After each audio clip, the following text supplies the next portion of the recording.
Welcome to the greatest podcast ever, featuring DrayZera, performance artist, Jackie Hyde, professional wrestler, and singer-songwriter Dan Pettit. Damn, he said to call him the other guy! To DrayZera Uncensored! Subscribe, like and share, only on DrayZera Uncensored. Welcome again to another episode of DrayZera Uncensored!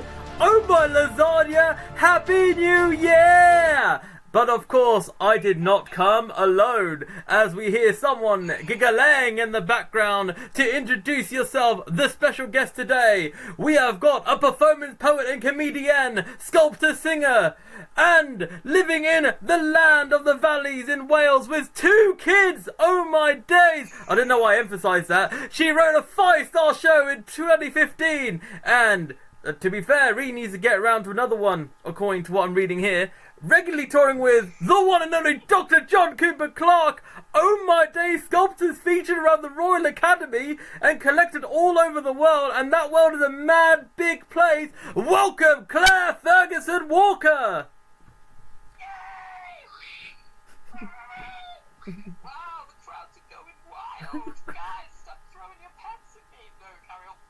Brilliant. Oh, my absolute pleasure to be here. Thank you very much for that wonderful introduction. I love the kind of bit there, that like 5-star show, absolutely amazing. Actually, really need to get around to another one. And this, that, and the other, and living with 2 kids. I liked the way that you bigged that up. Put that on a par with showing work at the Royal Academy.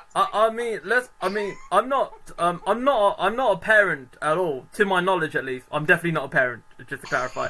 But my mum did raise myself and my younger sister, so, and I was a handful instead of my very quiet and well academically trained sister. But you know, big shout out to my sister. But anyway, well, she doesn't listen to this podcast anyway. But I was one of them. Don't worry. I was the sort of the younger family handful, the eye-rolling one. And yeah, my sister also went on to do really well academically and got all A's at A-level and went to university and became a doctor and now lives in like a fairy tale mansion somewhere amazing. My mum still doesn't quite know what I do for a living.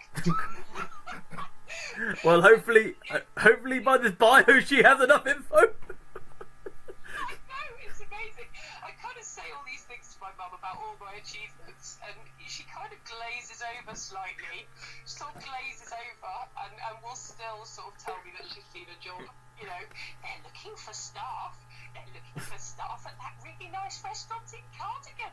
It's like she can't quite understand that I'm a self-employed artist. It does not quite compute. I'm exactly the same. Like, I tell my mum, yeah, I do this and that, and my mum's like, huh? What is this? Yeah. I don't understand this. Yeah, they don't get it. They don't get it.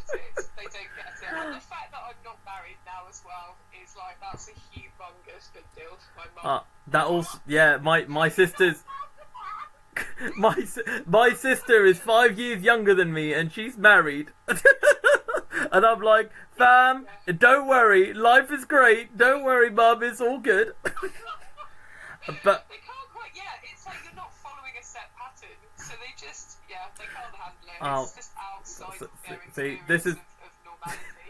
I mean, the thing is, we can go heavily deep and say that the constructs of society and societal norms have been created by the man. The man is bringing us down. And they are, and we are, by our very existence, holding up a new type of reality. We are but the columns to a new type of world. Absolutely. We are. That is what we're doing. We are certainly Claire. We are that, apart from at 3 a.m. in the morning when you wake up thinking, what the hell am I doing with my life? I won't worry about that too much. So for all those that are listening in, people who are listening in, they have seen your art, they've seen your poetry, they've seen your sculptures, they've seen your hella funny, like 5-star quality social media statuses, where like, yeah, it's incredible. But of course, I don't think I don't, no worries, but I don't think many people know where it all really began, because to do all of this must have began many, many years ago, once upon a time. So, would you like to tell the audience how it all began for the CLARE Ferguson-Walker Empire?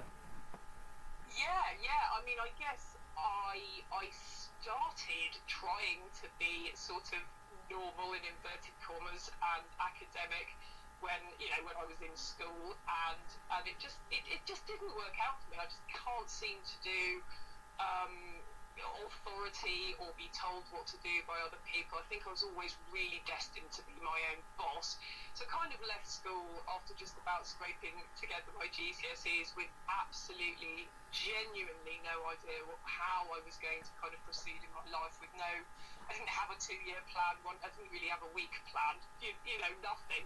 I was kind of really living in the moment very much, and I partied hard. I mean, I think that's probably where a lot of it started, and I mean that genuinely. I partied really hard for lots of years, and partying hard in West Wales in the 90s really did mean having lots of psychedelic experiences, rolling around in fields covered in mud. Are we talking about raves and all that stuff? Yeah.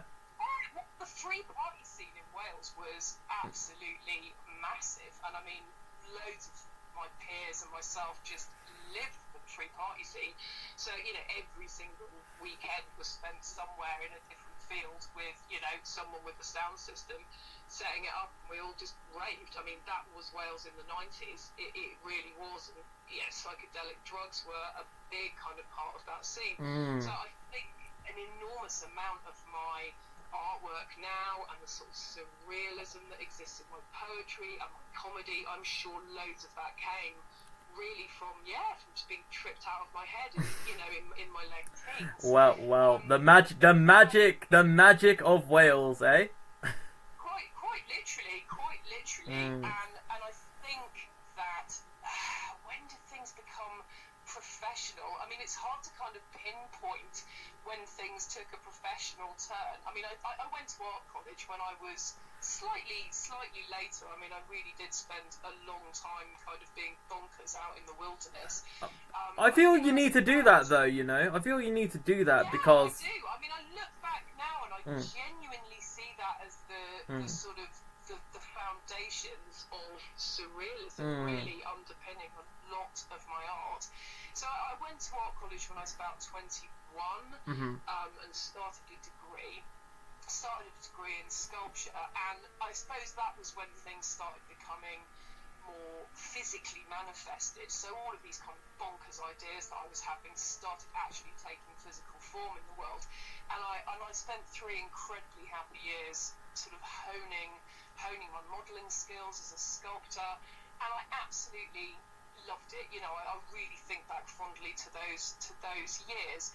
I mean, in terms of the performance side of things, it's bizarre how it kind of all came about. It was sort of through a series of, I was going to say unfortunate events, but they certainly weren't unfortunate, but they were kind of like seemingly random events. I was actually invited by somebody to teach English to adults, like an evening class in Carmarthen, and this was after I had my first kid. Kind of going along to all these parent and toddler clubs, found myself as this young mum thinking, oh my god, how's this happened to me? This Mum gang.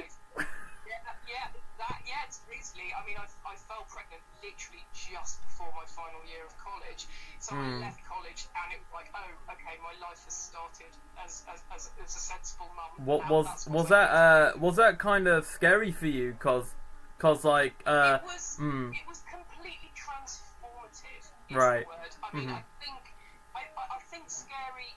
Probably. I mean, there were probably times where I felt completely petrified of not doing a decent job, of suddenly, you have to really look after yourself before you can look after anybody else. So it massively tightened up my my sort of self-care routine, I suppose. It kind of forced a degree of self-care that I'd never really bothered about before then. Yeah.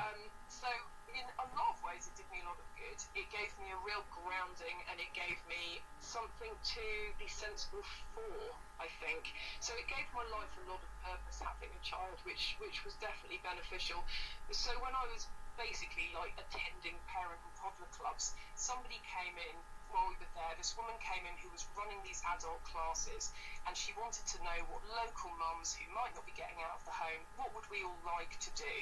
And I said creative writing, because that was something that I'd always done in my teens. I was forever writing probably dreadful poetry as a teenager in my bedroom. We've all been there. We've all been there. Totally expressing all my angst and how unhappy I was.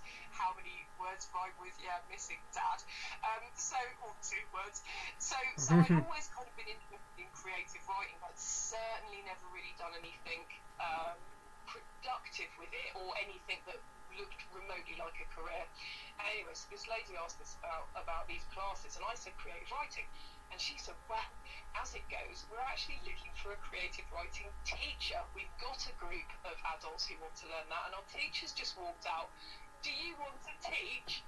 And being sort of skint and not really having anything else going on other than, being a mum at that point, I was like, yeah, okay, great, I'll do that. Genuinely never had any experience teaching. That is mad, because I would think that in these days, these opportunities just wouldn't happen. Because of the whole kind of teaching degree system and all that these days. Oh God, completely.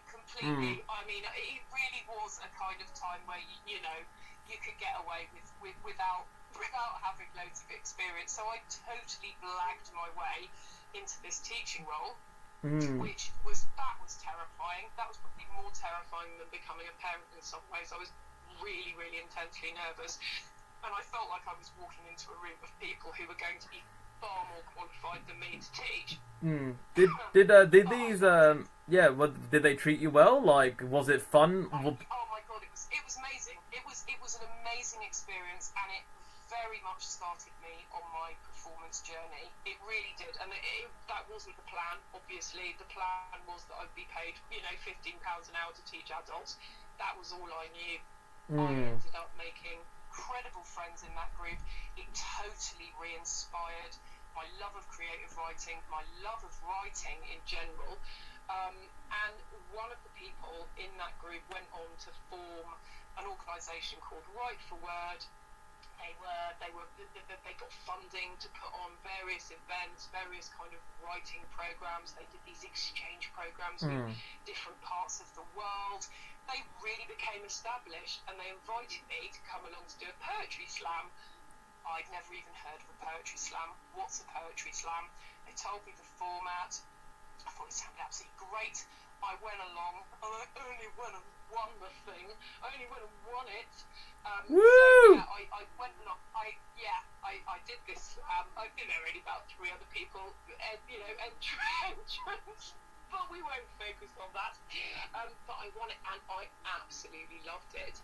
And there's no doubt at all that very first experience of doing performance poetry bit me on the arse. What year are we talking about? What year are we talking about, Claire? This is the early noughties. So this is when my little girl's still little, who's 16 now. So we're talking like 15 years ago. Wow. Something like that. So yeah, so it's a long time ago. And I loved it, and it just opened up this whole world to me. I don't think I even knew that performance poetry was a thing. I'd certainly obviously aware of page poetry, but I didn't realise there was this whole movement. And of course, it's massive. There's all these organisations all over the world who take performance poetry really seriously.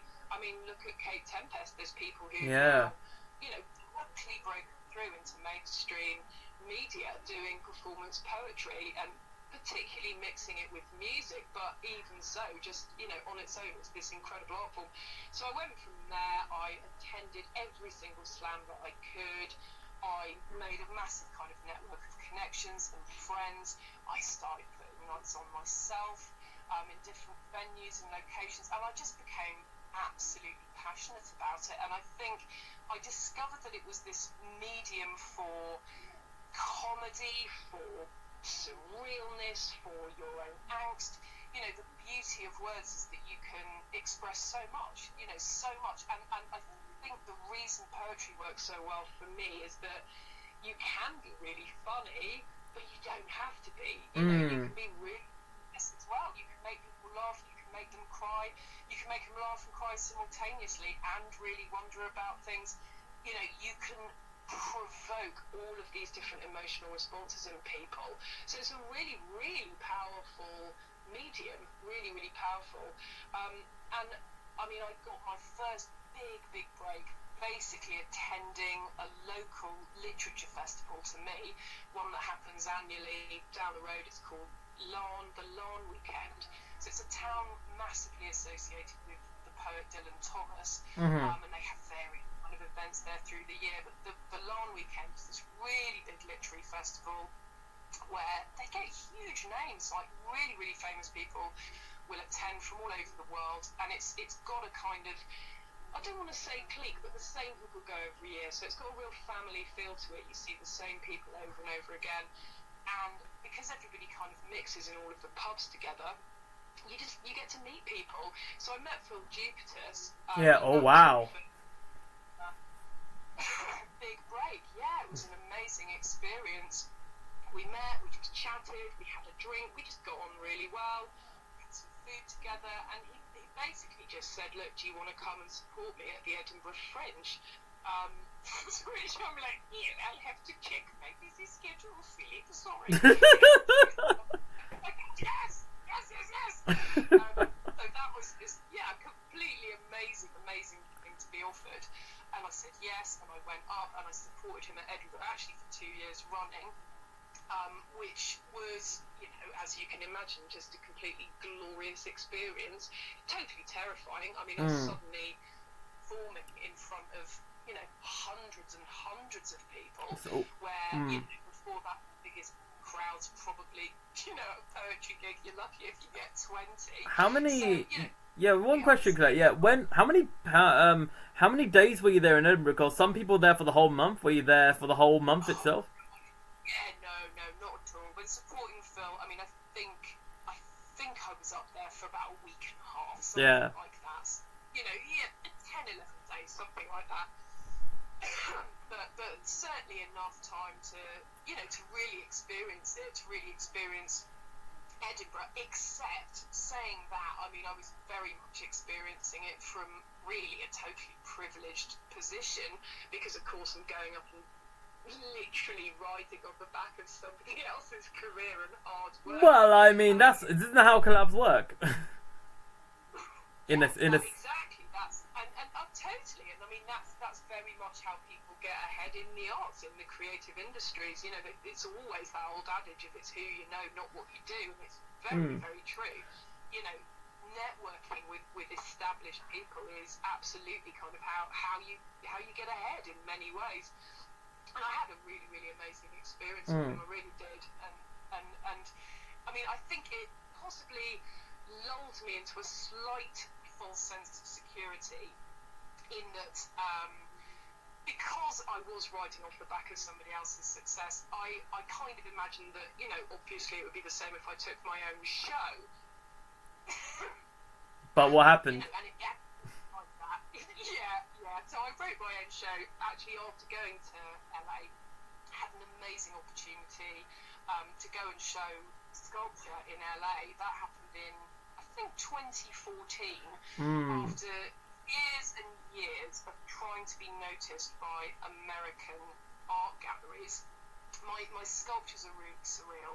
Oh, so yeah. Really very kind of Dali-esque in many ways. There's a lot of kind of people mixed with animals, mixed with dream scenes. They're very dreamlike. And I was really struggling to find galleries in this country, actually literally the whole of the country, who were really into that kind of work. I think we're still almost sort of touching on it now. There's a few galleries that deal with that kind of work, but it literally fits into a genre called pop surrealism. It's also called lowbrow art, and I became aware of it years ago, actually, through Facebook, through social media, I started seeing work that was similar to my own, thinking, oh my god, look at this, it's like My people! family. Yeah, it was a bit like that. I kind of got obsessed with connecting with all these incredible artists and galleries in America. For about 6 or 7 years, I was attempting to be noticed by any art gallery in America, bombarding them with emails of my work, sending links to my stuff, and getting precisely nowhere. Didn't even get a rejection. Oh, for a bloody rejection. I didn't even get a rejection. Just totally ignored. And then after about 7 years, I woke up one morning to the email that I'd been waiting for, the kind of email. Do you feel like the Willy Wonka Chocolate Factory golden ticket kind of vibe? It was absolutely a golden ticket moment. I mean, it really was. You know, I opened this email and it said, you know, hi Claire, I've seen your work on Facebook and I went and checked out your website. It's right up our street. We absolutely love it. We would love to give you pride of place in our annual sculptors show that happens every year in our gallery in Los Angeles. And, wow. You know, I mean, I just went, yeah, it was a complete wow moment. My head exploded. I gave the kids the day off school. I could just imagine you saying to your kids, right, forget your homework, mamas, go to LA, bitches. Oh my god, it really was. Oh, totally. We were all just like running around the house shouting. Yeah, just like, my god, it's amazing. And of course I said yes. You know, I said yes. We had no idea how we were going to actually fund any of this or physically, practically do it. But you know, when these opportunities come along, you say yes, and then you work out how the hell you're going to actually do it. I actually can relate to this because so 3 years ago I was asked to perform in San Francisco, right? But in Broadway in the Beat Poetry Festival, but I only had like less than 2 weeks to sort this out. But you know what the bad thing is, I through from pure shithousery of phoning up this guy called Waldo Giles, who is a travel agent for some company I forgot the name of. Shout out to Waldo. He won't listen to this, but shout out to Waldo. Yeah, literally at the start of the week I had no ESTA, I've had no flights, nothing, but I sorted it out with 2 days before the flight.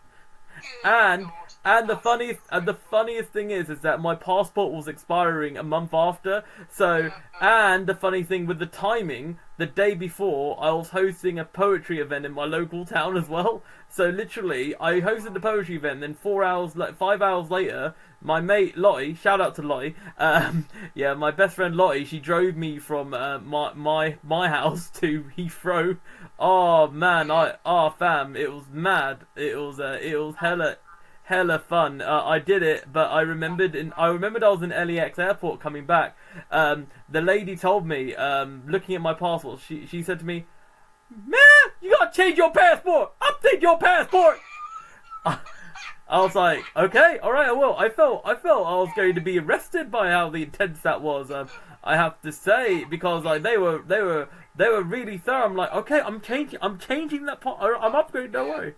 But they take no prisoners, literally. They're really strict. Absolutely. So yeah, you've had them LAX vibes yourself, yeah.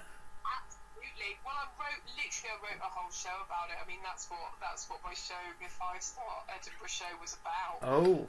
Was California scheming, yeah, because we went, obviously we did it, we spent loads of money that we didn't have, and I produced all this new sculpture, and I mean, you know, the effort involved in getting a huge body of work out to America along with the kids. I was also singing band, and we decided to take the band as well, so it was just huge. It was a massive I'm just thinking to myself, because obviously I've seen your sculptures. I mean, not only they're amazing, but oh my day, if someone like makes some hard, like sudden movement, it could break. How much bubble wrap did you need, or fragile? Oh god, well this is it exactly. Packing stuff up was, you know, a humongous ridiculous mission in and of itself. It really was. I mean, we had to build specialist crates for each individual piece. Yeah, with like loads of bubble wrap. You've exactly got it. So these humongous crates that, you know, if a sculpture was like 50 centimeters diameter, then the crate had to be 2 meters either side, with enough, you know, space for enough protection to really support it. So yeah, getting stuff there was colossal and incredibly expensive, and of course stuff can get stuck at customs. Oh, fam. You know, it was, oh my goodness, it was such a, like a fly by the seat of your pants type experience. It really was, and very much a kind of what's the word? It was like a mission into the unknown, because it was all territory that I'd never really traversed before. No idea what to expect, and as it turned out, stuff did get stuck in customs. Oh, fam, you must have kicked up a fuss and be like, "Do you not know who I am?" No, I'm sure you didn't go for that level, but yeah, a proper Karen moment in America. Yeah, do you know who I am? No, it's fine, that's right. But yeah, yeah, I'm not even sure. But yeah, in the end, in the event, all of the stuff turned up at the gallery, literally with hours to spare before the opening. Like all the artists had kind of set up all of their work. I was the only person whose work hadn't shown. Wow. So literally, it was honestly like one of them like movies where like it's some sort of like in peril adventure. I had to climb through Indiana Jones, all that. It was. That's how it felt, except for a giant, you know, massive boulder rolling at us. It was just like loads of paperwork to do, but it's the same thing. Yeah, exactly. Like a booby-trapped, mission to get from A to B. It was incredibly stressful. And I mean, the night of the private view, I genuinely, I was in tears with relief, with joy, with it was definitely one of the kind of highlights of my life. You'll never forget it.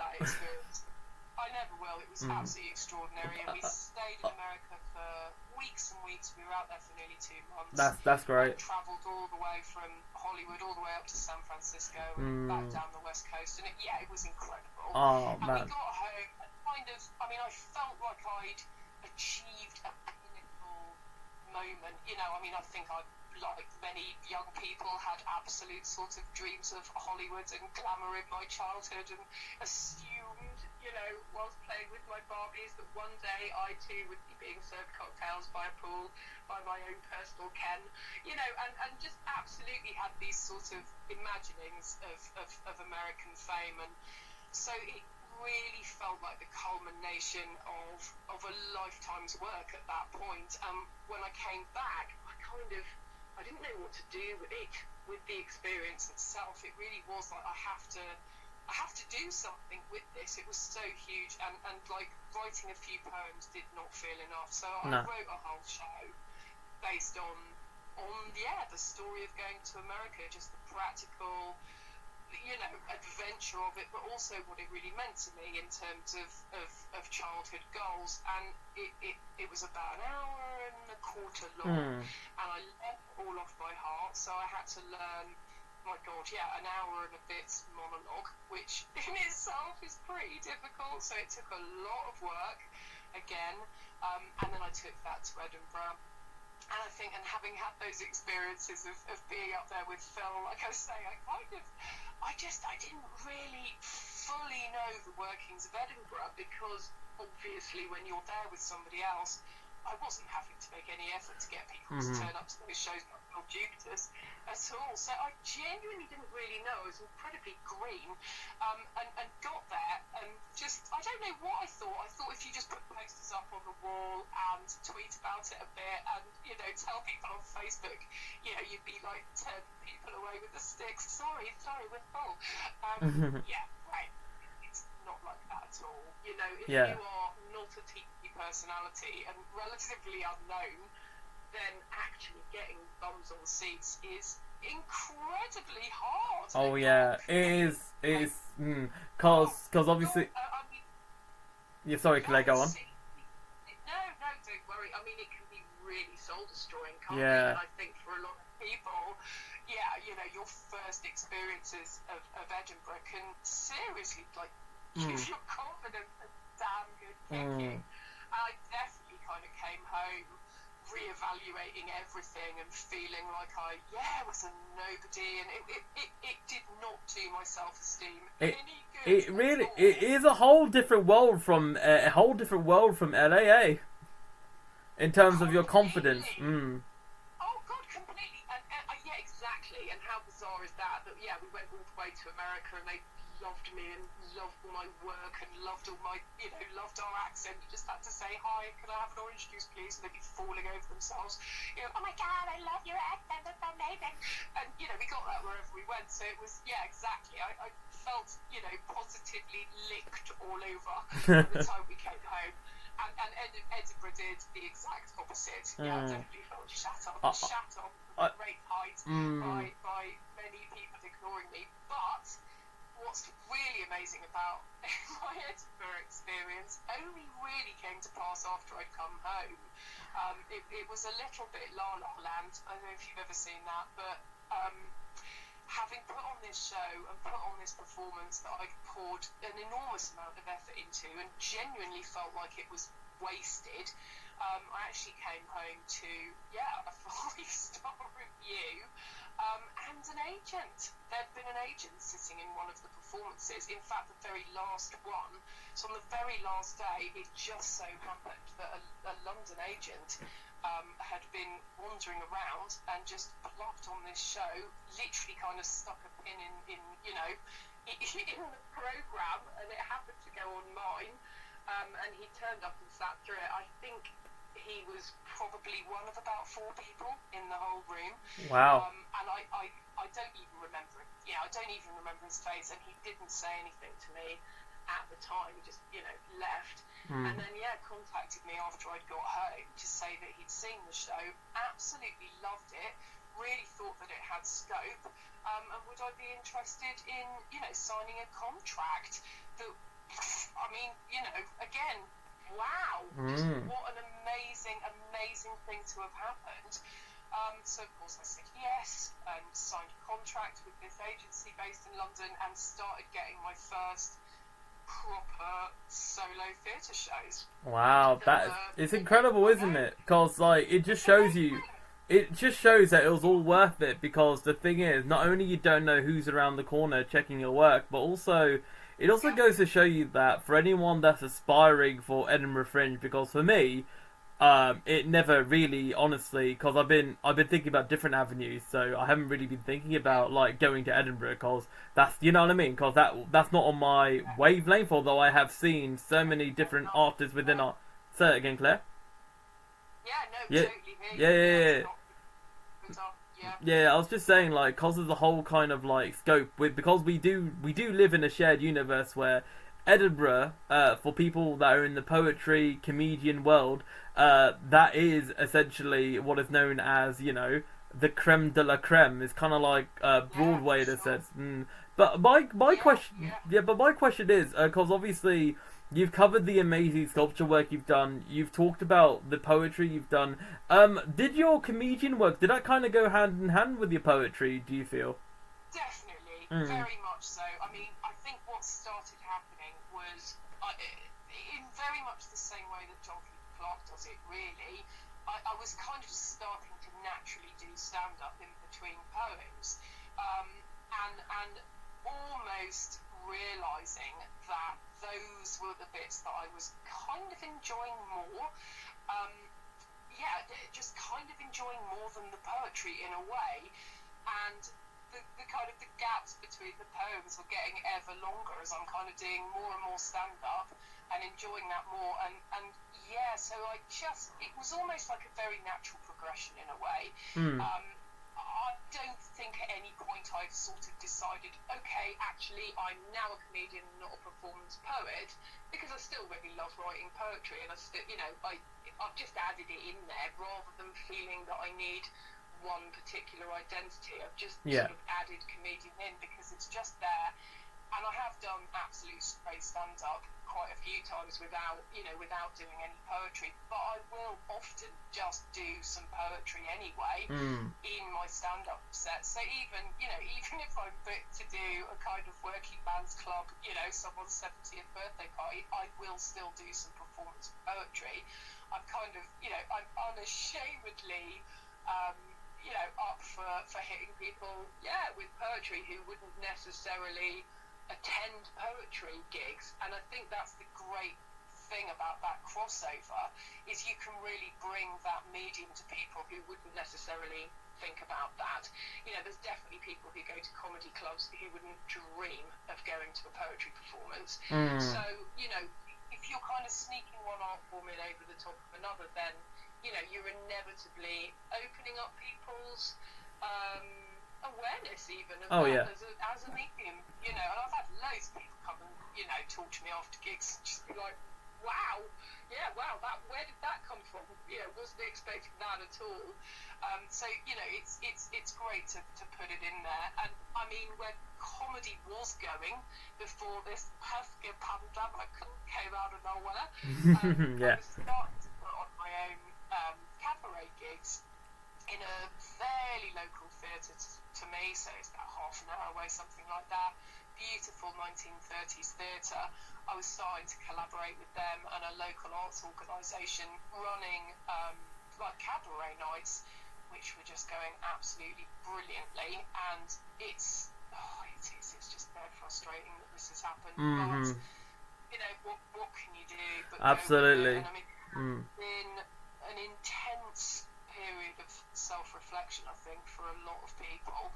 I've kind of enjoyed the break in one way as well. I mean, I think gigging was getting exhausting. There's no doubt about that. How often did you gig before the pandemic began? It had kind of gone mad. I mean, I think probably every week. I mean, I think I was probably out on average at least a gig a week. So yeah, I was doing a lot.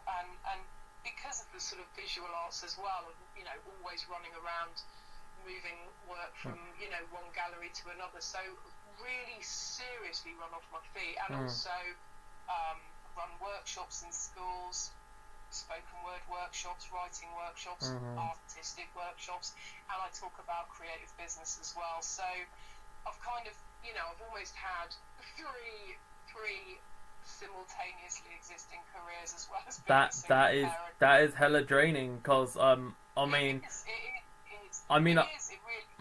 because I feel like whilst I haven't hit I wouldn't say that I don't think I've ever hit that kind of level of mad ting, like intense work. Plus, of course, people that don't like, and also, as you mentioned in your bio, you're also a parent as well. So, you know, doing all that kind of stuff, and that, because like I remembered myself at the end of 2017, after performing in San Fran, performing in more gigs, between 2016 and 2017, when I started performing poetry, I performed well over 100 times, a mixture of open mic, headliner performance and that, and oh my days, like, I felt burnt out so much, and also through personal reasons, right up until this year.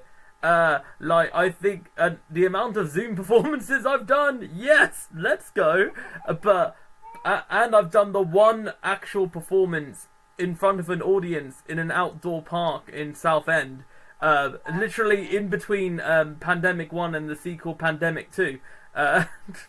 But yeah, I know, but yeah, so has it really, do you think it's almost like, obviously, like, nobody wishes to be in a pandemic with the COVID, but do you feel that it kind of come at the right time for you? Because, for example, sorry, I was just going to say, I was just going to say, imagine if this happened 5 years ago. I know.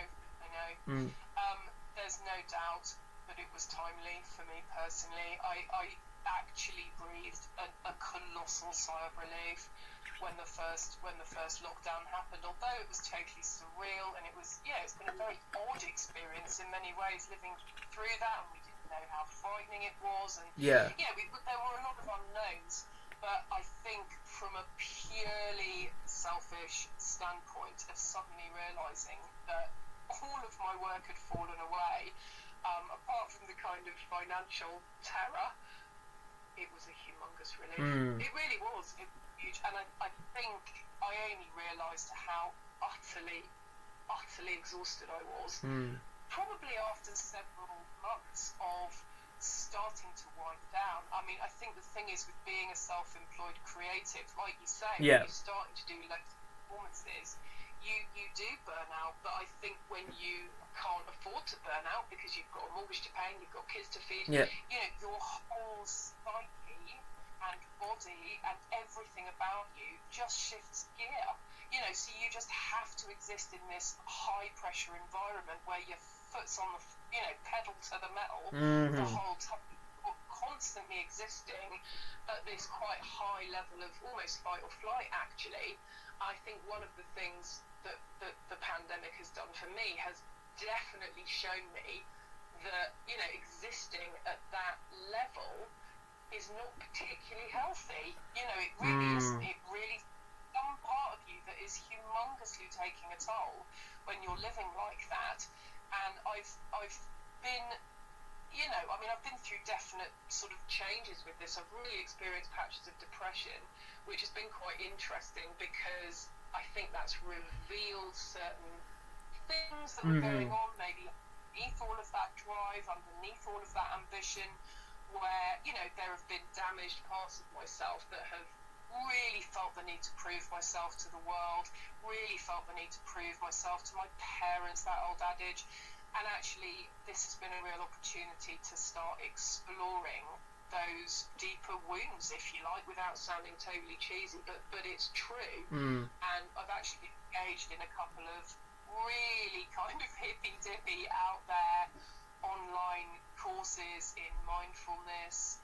I did this one course called Emotional Resilience that was just amazing, and I cannot tell you how beneficial it was, how positive it was, and it really started getting to grips with our existence in the world, really, and, you know, what it is that we're doing in the world. Are we taking, are we giving, you know, what's our place in the world, and what do we want to be? And it was, amazing. And I think a few months down the line, having had that bedded in, if you like, I really hope that I'll come out of this pandemic just a more grounded, calmer person, and I may well do less. You know, I may well take on less things, and that's probably not such a bad thing. Yeah, I'm not saying that it's negative to be ambitious and work hard, not at all, but if you're doing that, you know, with any amount of damage underneath it, then, you know, actually what you're doing is kind of neglecting some part of yourself.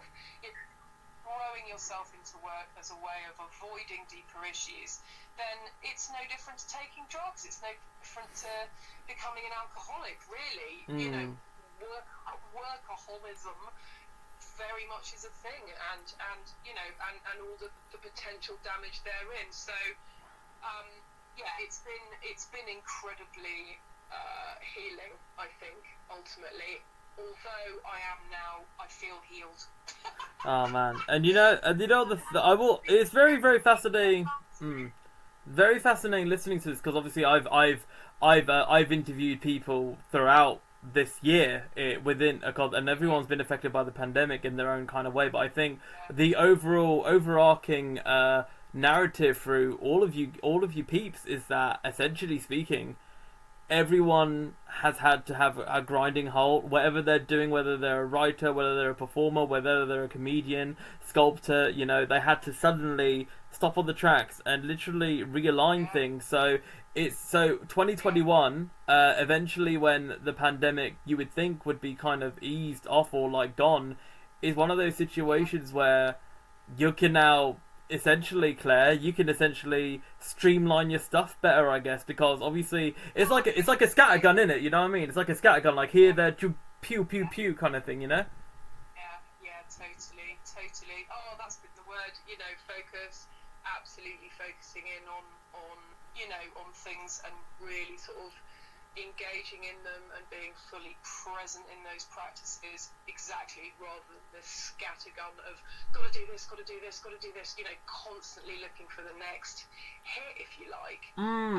So yeah, and this, you know, if you like, this not mindless, I don't think that's fair, but very much a kind of almost animal drive to be recognised, you know, by external forces, by people external to yourself. So this constant kind of hunger. And I think at the moment I'm just feeling much more from a place of, do you know what, I'm okay, I know who I am, I feel confident and safe in my own identity, and I want to just actually really connect with people, like really connect in a much more meaningful way, rather than looking for adulation, actually to just really connect and do think from a much more, you know, a place of wanting to heal and to be healed, rather than, yeah, just, you know, give me your applause, now leave. Yeah, like take the hit is like taking a hit, Yeah. right? I don't. It's like drugs. Yeah. Thank you, dealer, but get the F out. Yeah, lovely. Now go. Yeah, exactly. So, you know, feeling a lot more holistic as a person. See, it's been very, very interesting, and from a purely practical perspective, it's been a great opportunity to kind of sort my house out. Oh yeah, So I've been yo. loads of spinning and DIY. Like I won't mention her name, but I've hung out with this individual, and this individual and we've been helping with furniture, like deconstructing stuff, sorting out garages. So I know I've learned so much. I know it's nothing. I know it's not painting I know it's not sculpting. But fam, I've learned all about primers. I know all about wood stain. I feel like you know what's mad? I learned all about this stuff now, after I've learned how to get a book publishing deal. That's mad. That's mad. Oh God, I feel the same. I feel absolutely like I've kind of gone back to basics. Yeah, exactly. Having had a show in Los Angeles, it's like, well, actually now I'm learning how to put up a shelf. Yes, exactly. Do you know what I mean? Yeah, just coming back to basics, you know, getting out in the garden and yeah, so realising how much you miss by actually becoming, you know, a successful performer or creative. Actually, you are missing out on something else. Oh yeah. And such is life, isn't it? Such is life. You know, whatever it is we choose to focus on, well, you know, there's going to be a billion things that we haven't focused on. So, yeah, it's been really interesting. It's been really interesting. And I mean, I count my lucky stars. I am in a privileged enough position in life to have not spiraled into complete and utter destitution. And I know that the pandemic has hit a lot of people. Oh yeah, absolutely. Blimey, I think we're yet to see, you know, the tsunami of financial desperation really that's yet to come. So, you know, just got to count our lucky stars and be grateful for what we have got. Oh yeah. Yeah. It makes me feel so glad that I've like yourself, like I've done all these performances, and you know, nowadays if I see a massive crowd, I'm like, fam, are they wearing face masks? And you know, like, just a quick topic note, cause you've just reminded me something. Like, you remember when like lockdown happened? Like, Wales had lockdown first, right? Get the later one, right? I think it was around early November time, and I remembered like it must have been so stupid when there was a big fracas in Tesco. I think you saw this, where like why, what? Since when is sanitary products not essential? I'm like, fam. Like I as a schlong male, I can get a condom, but why can't you get like, that's mad. That was ridiculous. I know, that was ridiculous. Yeah, it was summer in Wales, wasn't it? I know, crazy. When and I think they were almost at that point. It felt like every shop for themselves. It didn't even feel like there was nationwide legislation on any of it. It just felt like, okay, we Tesco's of Pontypridd are going to decide what you can and can't buy.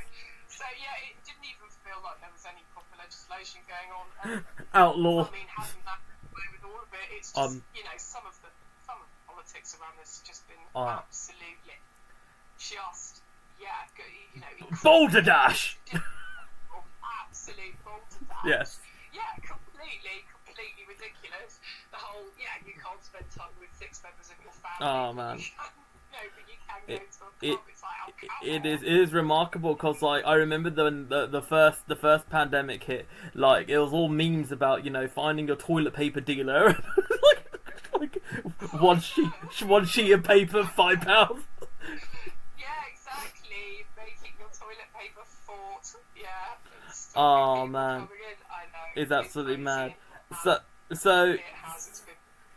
it's incredible. But yeah, Claire, I have to say, before we shoot off, tell the world all your social of media. It'll all be linked in the description. But oh my lasagna, time literally just flew by like my love life. That just flew by like a night of bad sex. No, except that. I just wanna clarify. I'm not going to say your name. But there is no problems in that department. Big shout out. Thank you. Big shout out to you. Yeah, so no, please come and follow me. Instagram, it's The Art of Claire Ferguson-Walker, all one word, very easy to remember. The Art of Claire Ferguson-Walker. On Twitter, I am ClareFrog22, and come and hit me up as a friend on Facebook. I'm a complete tart on Facebook. I will add you as a friend even if we've not met in real life. And I've got 2 separate pages on Facebook as well. One is The Art of Claire Ferguson-Walker, and the other is Claire Ferguson-Walker, poet and comedian. And when I'm not being totally disorganised, I do update my gigs, and I have got a big gig coming up on the 12th of December. Oh, you mean last month? Yes. Oh man, that gig was so great, wasn't it? It was brilliant. It was amazing. For all those that want context, this is being recorded before the 12th of December, but you people will hear this in 2021. Thank you very much. No, don't worry. Yeah, wherever this is being listened to, going out in like 2022. 21, not 2022. It's not going to be 2 years. Oh yeah, 2 years from now. I don't know. Where are we anyway? We're in the 20s decade, but I'll say this quickly though. That show with John Cooper Clarke, will they be able to check it out on replay? Yes, I should think so. I hope so. I mean, if people follow John Cooper Clarke on his various social medias, then there'll be links back to that. Absolutely. And I've got a new book coming out. I've got a new collection of poetry coming out, and I have also got a podcast coming out. Whoa! Is exciting. It's all happening. No, I am actually doing it. After blathering on for years about getting a podcast, I am actually learning to do it. And the first episode, I'll be interviewing Robin Hintz about comedy and horror and the crossover of those two genres. Sweet. That'll be That'll be exciting. great. Yeah, look out for that. Right, Moonlight Army. That was a great episode with Claire Ferguson-Walker. Whoop whoop. As we have hit a time paradox as to when and where the John Cooper Clarke show is. However, people, should it be out on playback, we will link it in the description below. So this has been myself, DrayZera, and this has been Claire Ferguson-Walker. Thank you so much. It's been my absolute pleasure. Thank you, my darling. Much appreciated. And we shall Zera later. Goodbye.